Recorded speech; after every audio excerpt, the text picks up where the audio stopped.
Capítulo 2. Magnetismo. Quando surgiu o magnetismo? Paracelso,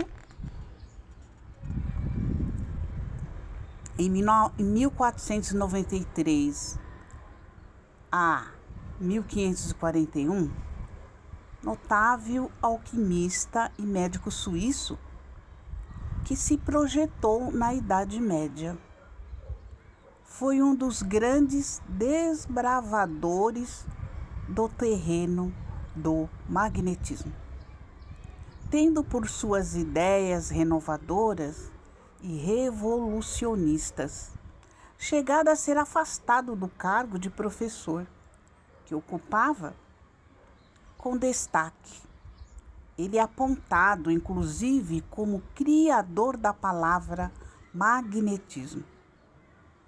Quando comparou as forças viventes ao imã, magnete.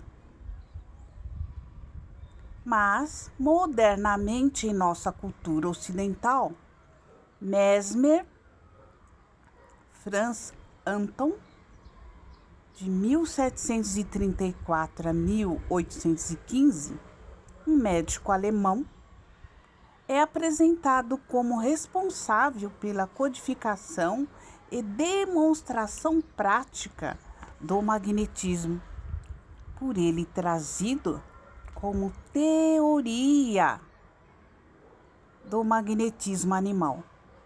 Todavia, desde os mais antigos registros feitos pela antropologia e sociologia, são acusados comportamentos humanos indicativos da utilização do magnetismo como método de cura e busca espiritual, como fortalecimento dos potenciais orgânicos e fisiológicos, e também como técnica de conservação e embaçamento de corpos.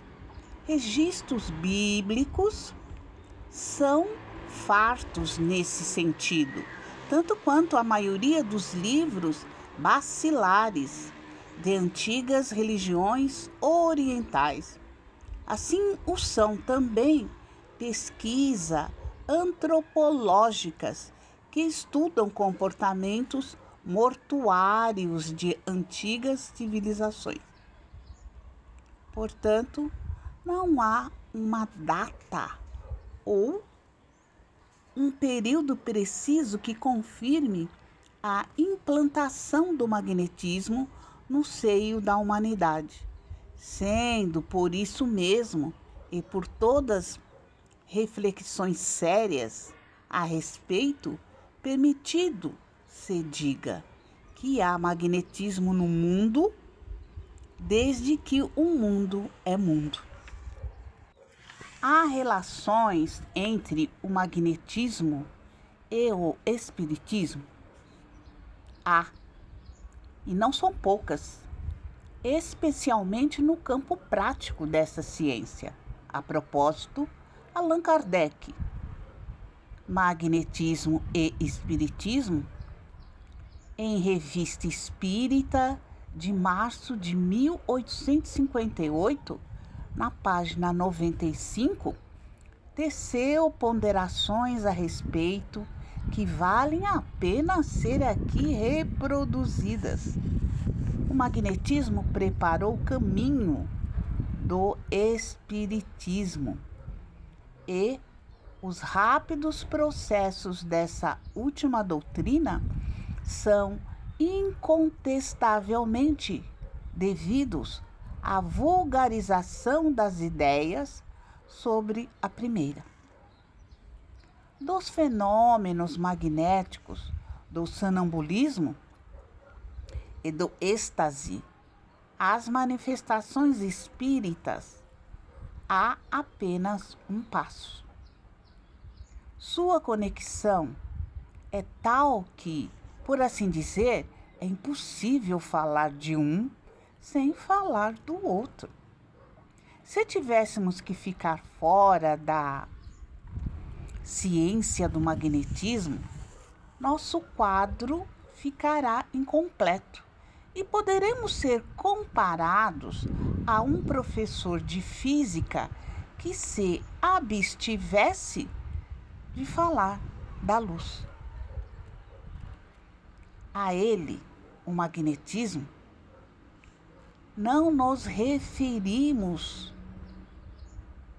pois senão acessoriamente, mas de maneira suficiente para mostrar as relações íntimas das duas ciências que, na verdade, não passam de uma.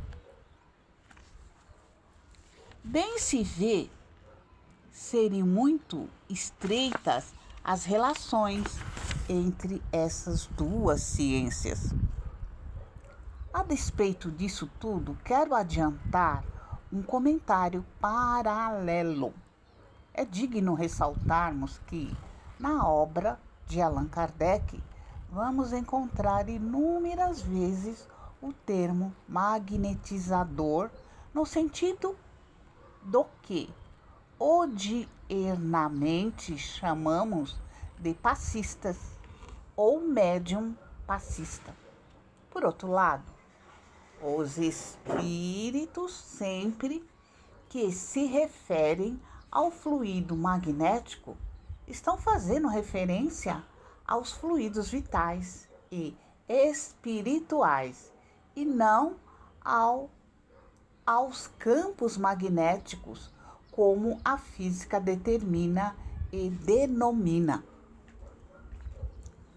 Poder-se-ia dizer então que todo magnetizador é também espírita? Não. Apenas a convergência dos princípios fluídicos energéticos daquelas ciências indica as estreitas ligações verificadas em suas práticas. Muitos magnetizadores sequer acreditam nos espíritos e nem por isso deixam de ser por eles observados e ajudados. Agora, ser magnetizador e crer de forma ativa e positiva nos espíritos potencializa sobremaneira as práticas magnéticas, chegando à realização de verdadeiros milagres, tal como sugeriram os espíritos a Kardec. Vide o livro dos médiuns, ali no capítulo 14, no item 176, na questão 4.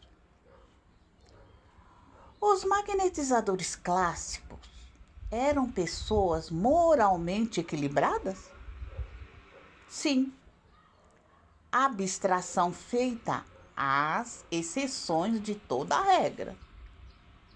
A despeito de muito se acusar mesmo de exibicionismo e comportamentos exóticos, os que com ele conviveram sempre ressaltaram seu espírito de homem caridoso e bom. Deleuze, considerado como um ressurgidor do magnetismo, com sua obra História Crítica do Magnetismo, de 1813, assim enunciava como indispensáveis algumas das condições morais do magnetizador: vontade ativa pelo bem, crença firme em seu poder, confiança inteira em seu emprego. Muito se alegou que não era o magnetismo que curava, e sim a ilusão do paciente ou a indução sugestiva do magnetizador. O que dizer disso? Pelo quanto, ao longo do tempo, o magnetismo foi testado, contestado, ridicularizado e exposto a toda espécie de julgamento, dos mais criteriosos aos mais vis. Sobraram lucros e louros para eles. De tão combatido e nunca verdadeiramente vencido, saiu-se o magnetismo como o grande vitorioso. A cada dia que passa, mais e mais se comprova a eficiência do magnetismo como força curadora. Agora, se o magnetismo fosse apenas um provocador de ilusões, ou simples indutor de sugestão ou autossugestão, muito provavelmente não teria resistido às inclemências de seus perseguidores e do próprio tempo. Pela excelência de seus resultados, seu valor está mais do que aprovado e sua aprovação mais do que aplaudida e merecida. Portanto, saudemos o magnetismo com o respeito que ele tão bem fez e continua fazendo por merecer. Do fato da relativa imponderabilidade dos fluidos magnéticos, fica difícil aceitarmos sua penetrabilidade e sua ação em outros corpos, em seres como os humanos. O que você poderia dizer a respeito? Estamos cercados de imponderabilidade, literalmente a nos reger, a nos direcionar, a nos influenciar profundamente. Que se dizer de sentimentos, de campos energéticos concebidos apenas pela teoria? E por que ela demonstrados como existentes e inevitáveis? Que de se dizer da hoje irrefutável ação da prece e da fé? E tudo isso é de uma imponderabilidade inquestionável. Foi-se o tempo em que o que se via e o que se tocava eram determinantes para definir pela existência ou inexistência de alguma coisa. O magnetismo já provou de mancheiras, sua ação e a penetrabilidade dos fluidos, a despeito dos contraditores de todas as épocas. Para simplificar, vamos a uma colocação de Allan Kardec, que está ali na Revista Espírita de março de 1866. Mesmo quando, à época, ele ainda não contava com os modernos conceitos da teoria da relatividade. A maioria dos corpos simples são chamados ponderáveis, porque é possível achar o seu peso. E este está na razão da soma de moléculas contidas num dado volume. Outros são ditos imponderáveis, porque para nós não tem peso e, seja qual for a quantidade em que se acumulem num outro corpo, não aumentam o peso deste. Tais são o calórico, a luz, a eletricidade, o fluido magnético ou do ímã. Posto que imponderáveis, nem por isso esses fluidos deixam de ter um grande poder. O calórico divide os corpos mais duros, os reduz a vapor, dá aos líquidos evaporados uma irresistível força de expansão.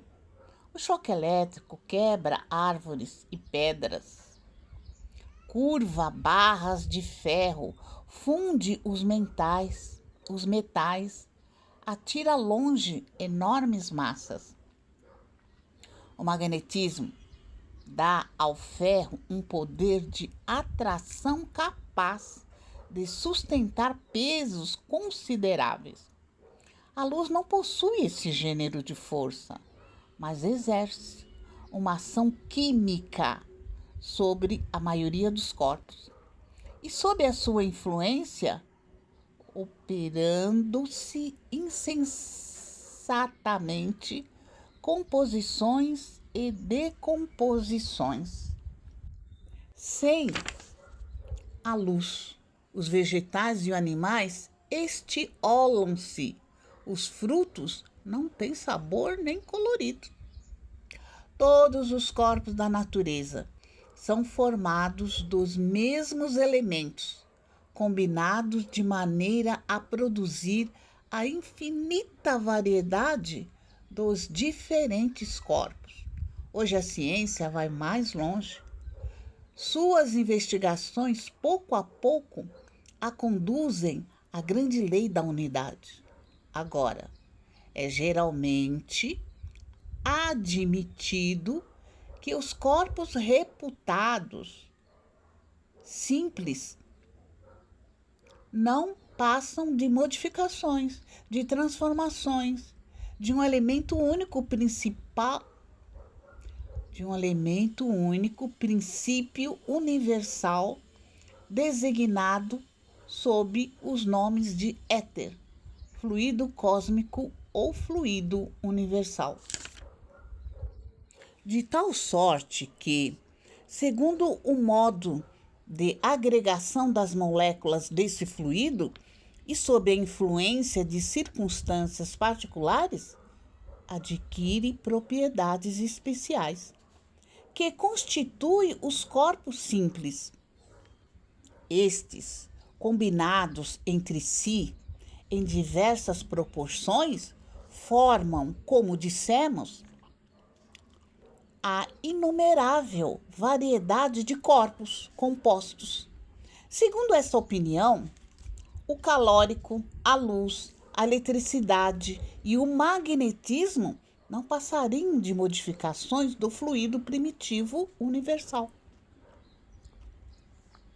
Assim, esse fluido que, segundo toda probabilidade, é imponderável, seria ao mesmo tempo o princípio dos fluidos imponderáveis e dos corpos ponderáveis. A química nos faz penetrar na constituição íntima dos corpos, mas experimentalmente não vai além dos corpos considerados simples. Seus meios de análise são impotentes para isolar do elemento primitivo e determinar a sua essência. Ora, entre esses elementos em sua pureza absoluta e o ponto onde, para as investigações da ciência, o intervalo é imenso. Raciocinando por analogia, chega-se a esta conclusão que, entre esses dois pontos extremos, esse fluido deve sofrer modificações que escapam aos nossos instrumentos e aos nossos sentidos materiais. Nesse campo novo, até aqui fechado à exploração, que vamos entrar, que vamos tentar penetrar. Conforme se observa, Kardec estava bem atualizado na ciência do seu tempo. Quem diz que todas as formas de matéria são modificações do fluido cósmico universal são os espíritos. Um amigo me lembra que muitos físicos estão empenhados em uma utopia que é a chamada unidade de forças. Porém, até agora, não chegaram lá. Apesar das afirmações falaciosas de alguns e, ao ver desse amigo, não chegarão lá, devido aos métodos empregados, os métodos da física teórica. Posteriormente, a Kardec verificou-se que os fluidos tinham peso, Crookes, e é possível verificar isto em balança. Parece que tudo tem massa, até os neutrinos. O problema é como medir. Em suma, a questão da ponderabilidade é hoje sem sentido.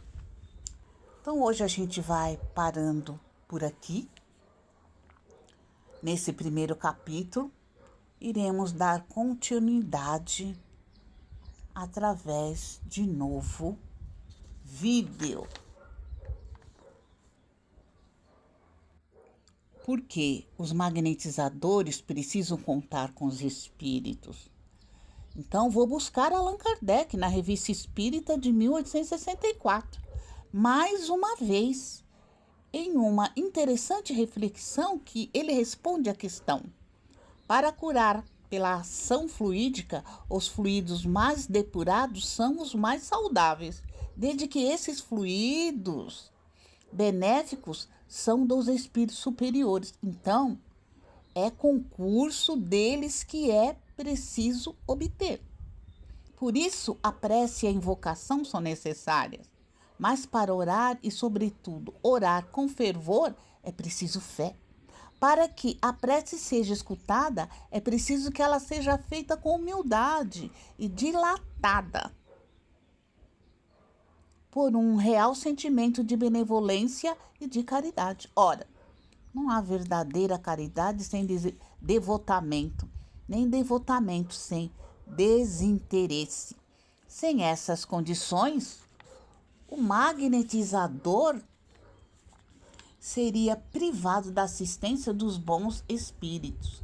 Fica reduzido às suas próprias forças, por vezes insuficientes, ao passo que, com o concurso deles, dos espíritos, elas podem ser centuplicadas em poder e em eficiência. Gratidão. Até aqui.